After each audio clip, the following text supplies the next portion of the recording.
bullets. Based on the firearms report completed May 22, 2015, the gun, Item 1A, fired 6 cartridge casings and 6 bullets. Item 2 is a cartridge casing found at the corner of the east edge of the carpet near the recliner. Item 3 is a cartridge casing found on the east side of the living room hardwood floor, next to a short wooden stool. Item 9 is a cartridge casing found on the south side of the living room carpet. Item 30 is a cartridge casing found on the living room hardwood floor, closest to the south wall. Item 36 is a cartridge casing found inches from David's left hand on the south end of the living room carpet. Item 37 is a cartridge casing found on the west side of the living room carpet next to the couch. The spent cartridges found on the west side of the living room carpet on January 17, 2015 are labeled as Item 42, Item 43, and Item 44. All 3 spent cartridges were found close to the living room couch with hair on them. Test results for all 3 items showed a single-source DNA profile matching Kamel while excluding Rania and David as possible contributors.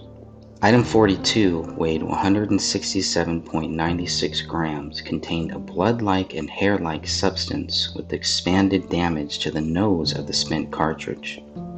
Item 43 weighed 179.56 grams and also had a blood-like substance but no hair. The nose of the spent cartridge was damaged and partially exposed. A blood-like substance was also observed on Item 44. This spent cartridge weighed 130.24 grams, with its nose listed as damaged. Item 45 is a spent cartridge found in the south wall of the basement. This spent cartridge weighed 173.90 grams. The nose was listed as damaged and partially expanded. Holes were observed in both the area rug and the wood floor underneath the rug, Joe Cooksley reported. Chemical testing of the hole in the wood floor also failed to detect the presence of lead. This bullet traveled into the living room carpet, pierced through the hardwood floor, leaving behind bullet fragments, and then lodged itself into the south wall of the basement. A section of the drywall around the lodged bullet was cut in order to retrieve Item 45.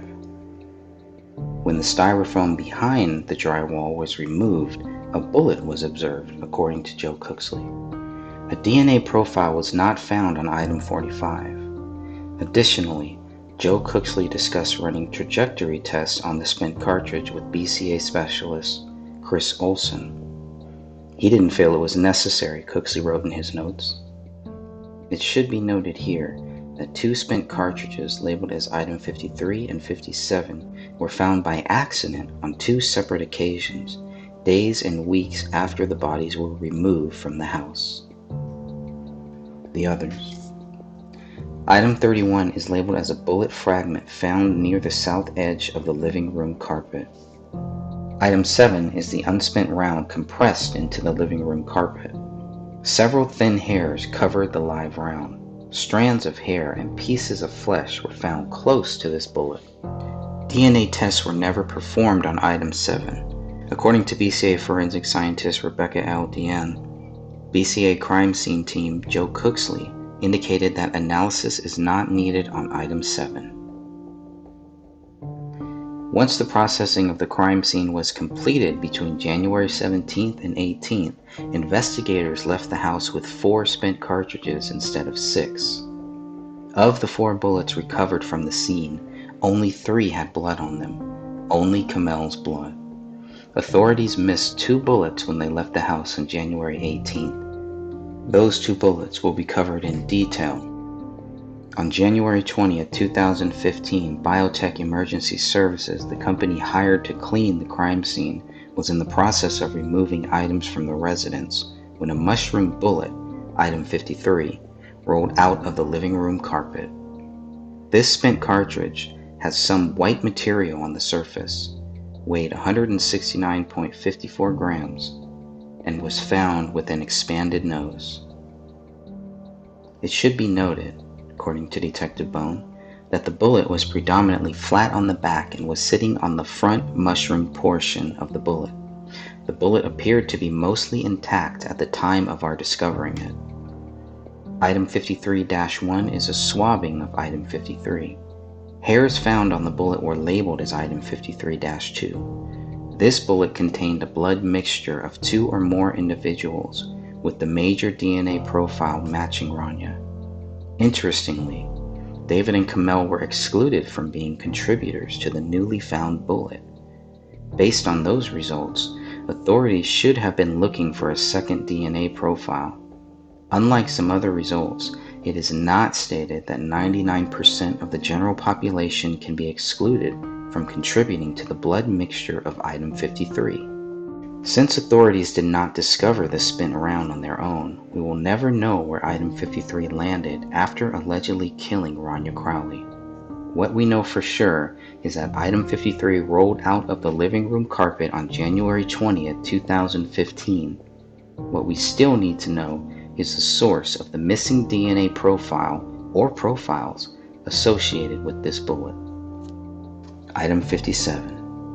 On February 17, 2015, investigators were notified about a bullet hole in the living room ceiling. Based on that information, authorities returned to the Crowley residence on February 18th and found a bullet, Item 57, in the attic above the living room.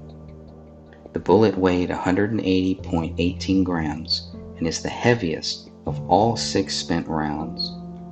Like Item 45 and Item 53, white material was also observed on this spent cartridge. The nose of the bullet was partially expanded. Characteristics of the hole, BCA crime scene lead Joe Cooksley wrote in his report, and its surrounding area indicated that a projectile was traveling generally west to east as it entered the ceiling and exited in the attic.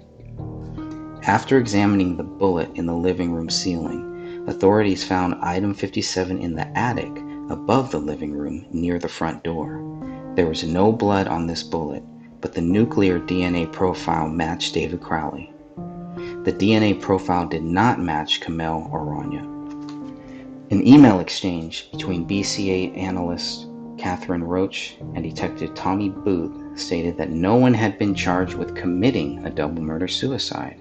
"Good morning, Catherine," Detective Booth wrote on February 17, 2015 at 8:04 a.m. "Nobody has been charged in this case, so I'm giving you permission to use up some evidence in its entirety for DNA analysis. If you need anything else, please feel free to contact me. Thanks for all your hard work."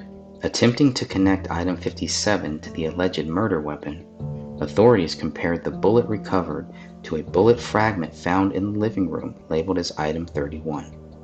Originally, the bullet fragment labeled Item 31 was not included in the firearms examinations. I spoke with Joe Cooksley, BCA analyst Lisa Kinsella wrote on April 14, 2015 at 10:14 a.m. regarding Item 31 labeled as bullet fragment or fragments. It isn't included in the FA assignment. We discussed that I will add Item 31 to the FA assignment to document it and examine it for suitability comparative exams.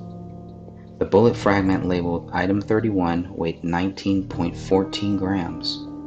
The fragment was noted to have a hair-like substance and a torn jacket. The fragment was compared to Items 42, 44, 45, 53, and 57, but not to Item 43. According to the BCA firearms report, Item 57 against Item 31 showed the presence of matching features. This means Item 1 fired Item 31. I'm not sure how that connects Item 57 to the gun, but you can look at the laboratory results here. Since Item 57 against Item 31 showed the presence of matching features, this means that Item 1 fired Item 31.